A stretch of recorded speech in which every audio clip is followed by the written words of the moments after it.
அனைவருக்கும் வணக்கம்.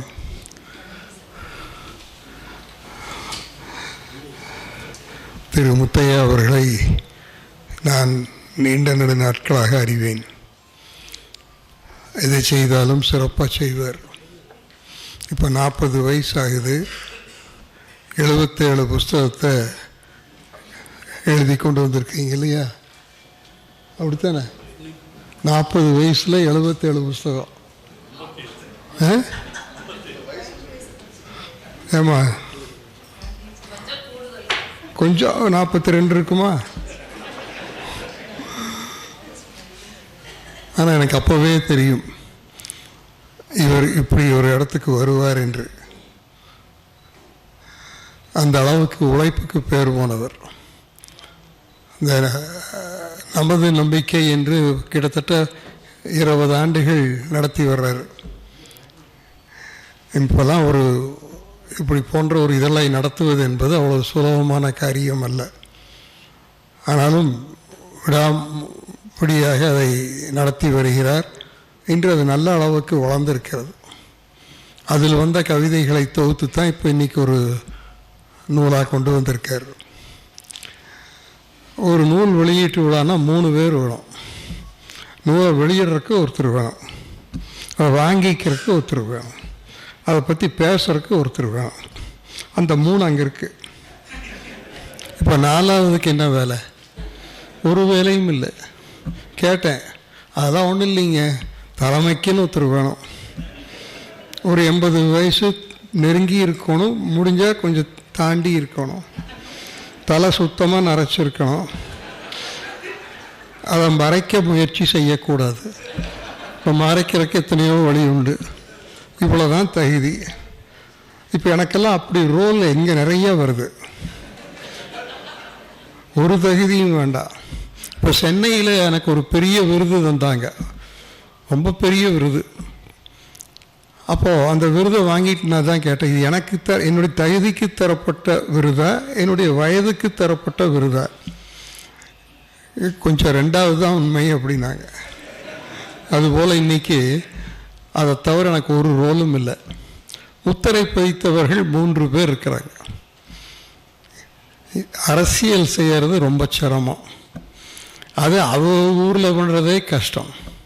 ஊர் விட்டு ஊர் போய் அங்கே போய் ஒரு கட்சி ஆரம்பித்து அதில் அரசியல் பண்ணி கொஞ்சம் நேர்மையாகவும் பண்ணி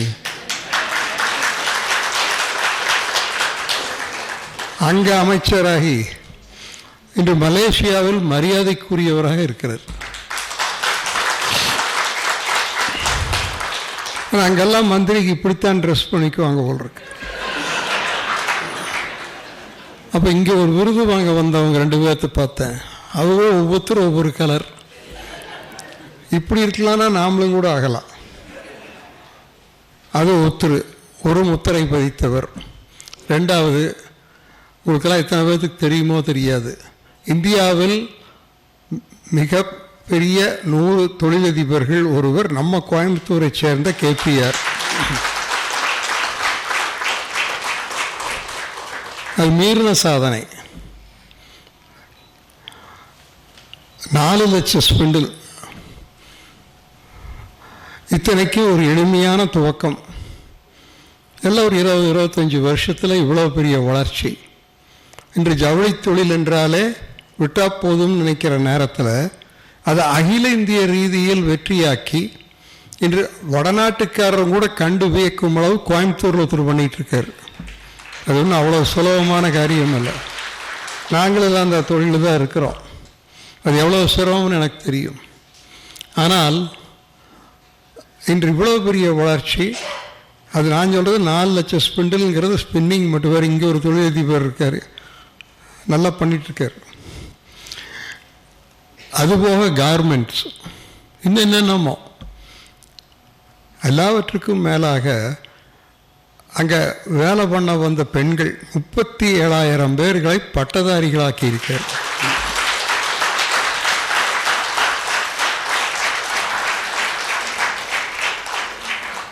அதில் ரேங்க் வாங்கினவங்களை தனியாக ஒரு சார்ட்டர் ஃப்ளைட்டில் சென்னைக்கு கூட்டிகிட்டு போய் கவர்னரை சந்திக்க வைத்து விருது வாங்கி தர்றார்.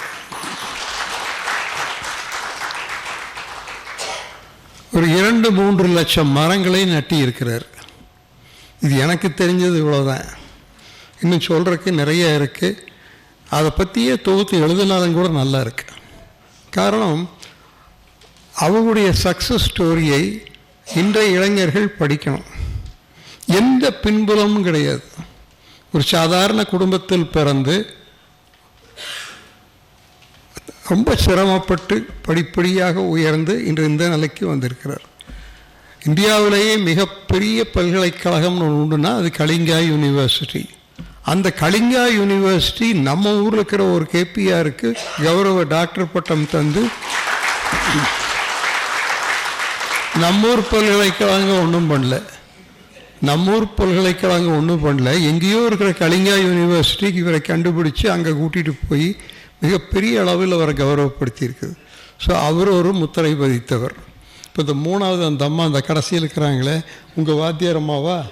ஏம்மா ஓகேவா? நீங்கள் எதிர்பார்த்தீங்களா அந்த காலத்தில் இவர் இந்த அளவுக்கு வருவார்னு? அப்போவே தெரியுமா? Because she happens to be your student. அதனால் அவங்க அப்படி தமிழிலும் ஆங்கிலத்திலும் இன்று தமிழகம் அறிந்த தலை சிறந்த பேச்சாளர்களில் ஒருவர். இப்போ இவங்க பேசுகிறது எல்லாம் கேட்குறதுக்கு நீங்கள் எல்லாம் ஆவலாக இருக்கீங்க. ஐ குட் மேக் அவுட் இல்லையா? அப்போ என்ன பண்ணணும்? பேசுங்கன்னு சொல்லிட்டு போய் உட்காந்துக்கணும். அதை தவிர சொல்கிறதுக்கு ஒன்றும் இல்லை. நான் மறுபடியும் முத்தையாவை பற்றி தான் சொல்லணும். இவர் நம்மூர்காரர் அல்ல, திருக்கடையூர் இல்லைங்களா?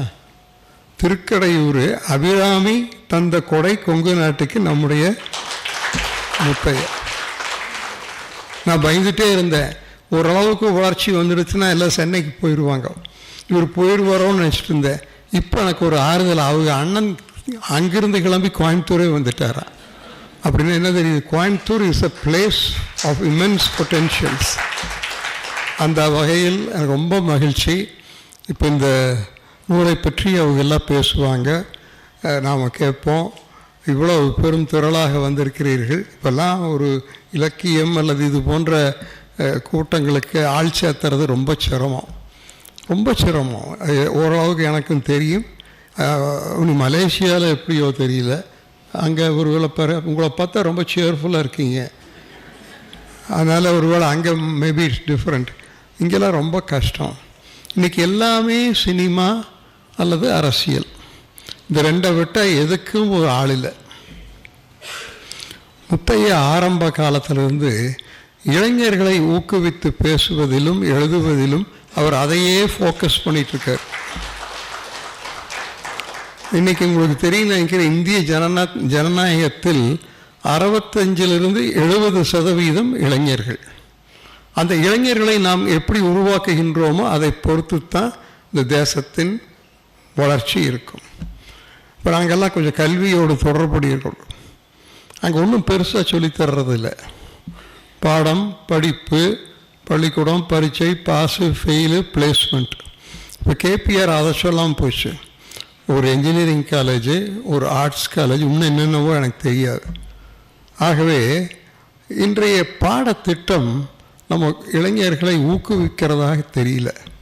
எப்போவோ எழுதப்பட்ட பாடங்கள், இப்போ எங்கள் காலத்தில் நான் படித்தது இப்போ என் பேரனும் படிச்சுட்ருக்கிறேன். அதே டெக்ஸ்ட் புக்கு, அதே வாத்தியார், அதே கிளாஸ் ரூம், ஒன்றும் மாறல. இப்போ ரொம்ப சலிச்சு போய்ட்டு அம்மாலாம் ரிட்டையர் ஆகிட்டாங்க. இத்தனை நாளைக்கு தான் இதையே சொல்லிகிட்டு இருக்கிறதுன்னு. ஆகவே இந்த சபையில் நான் ஏன் சொல்கிறேன்னா, 76 வருஷம் ஆச்சு இப்போ சுதந்திரம் மகத்தான வளர்ச்சியை கண்டிருக்கின்றோம். இப்போ சொல்கிறாங்க உலகத்தில் 4வது மிகப்பெரிய பொருளாதாரமாக இந்தியா வந்திருக்குங்கிறாங்க. ஆனால் இதுக்கு மேலேயும் போயிருக்கணும். நம்ம இளைஞர்களிடத்தில் ஒரு கோளாறும் இல்லை. அவங்களை சரியாக வழிநடத்தி கொண்டு போகிற அளவுக்கு இன்றைய பாடத்திட்டம் இல்லை. அதை நான் பொறுப்பில் இருக்கிற வரைக்கும் பாரத வித்யா பவனில் ஏதோ என்னால் முடிஞ்சதை செஞ்சேன். இன்னும் செய்யறதுக்கு நிறைய இருக்குது. அது இப்போ இன்றைக்கி கேபிஆர் போன்றவர்களெல்லாம் அதை பற்றி ரொம்ப சிந்திக்கணும். நான் சொல்கிறது, முத்தையா அவர்கள் தொடர்ந்து அதை பற்றி எழுதணும். இப்போ இந்த தன்னை உணர்ந்தவன் தலைவன் இல்லைங்களா, தன்னை உணர்ந்தவன் தலைவன். இப்போ இதை ஒட்டி நம்ம கவர்மெண்ட்லேயும் பண்ணுறாங்க இல்லைங்களா, நான் முதல்வன், நான் முதல் அருமையான திட்டம். இந்தியாவிலே வேறு எங்கேயும் இல்லை. இந்தியாவிலே ஹையர் எஜுகேஷனில் 54% தமிழ்நாடு மட்டும்தான். பொருளாதார வளர்ச்சியிலையுமே மகாராஷ்டிராவில் பாம்பே எடுத்துட்டிங்கன்னா we are on the top. difficult to believe. உண்மைதான். ஒத்துக்கிறக்க இங்கே கொஞ்சம் பேர்த்துக்கு சிரமமாக இருக்கலாம். உண்மையை ஒத்துக்கத்தானே வேணும். ஆகவே செய்யறதுக்கு நிறைய இருக்குது. இப்போ நாம் கண்டிருக்கின்ற வளர்ச்சி ஒரு பெரிய வளர்ச்சி தான். 3% ஜிடிபியில் இருந்த நாம் இப்போ 6லேருந்து 7% வந்திருக்கிறோம். அமைச்சருக்கு சொல்லி சொல்லுவேன், எங்கள் நாட்டில் சார் மாதம் ஜிஎஸ்டி கலெக்ஷன் 2 லட்சம் கோடியை தாண்டிடுது. இன்று உலகமே பார்த்து வியக்கும் அளவுக்கு வளர்ந்திருக்கின்றோம். இன்னும் இந்த இளைஞர்களை கொஞ்சம் மோட்டிவேட் பண்ணுற மாதிரி முத்தையா போன்றவர்கள் பேசியும் எழுதியும் செஞ்சு, அம்மா இந்த அம்மா என்னம்மா பேசுகிறாங்க, அம்மா கொஞ்சம் நில்லுங்கம்மா, எல்லாம் இந்த அம்மா தெரியுமா, தெரியலனா உங்கள் வீட்டில் டிவி இல்லைன்னு அர்த்தம். அதுக்கு நாம் பொறுப்பில்லை, உட்காருங்கம்மா. ஆகவே எல்லா கால சூழ்நிலை சாதகமாக இருக்குது. நாம் எப்போவுமே நெகட்டிவாக இருக்கக்கூடாது. we got to be positive. if India can't make it, take it from me, my friends, no other nation can make it. அது 100% sure. அது இந்த எங்கே கூடி இருக்கிறோம் பிஎஸ்ஜினா அதுக்குன்னு ஒரு தனி மரியாதை உண்டு. அதனுடைய மாணவர் நம்ம முத்தையா இல்லைங்களா, இங்கே பிஎஸ்ஜி ஸ்டூடெண்ட். அதனால் இந்த இடத்துல கூடியிருக்கிறோம். இவர் 77 புஸ்தகம் ஆச்சு. 100வது புஸ்தகத்துக்கு நான் வெளியிடுவேன், நம்ம வேலாயுதம் அவர்கள் வாங்கி கொள்ளுவார்.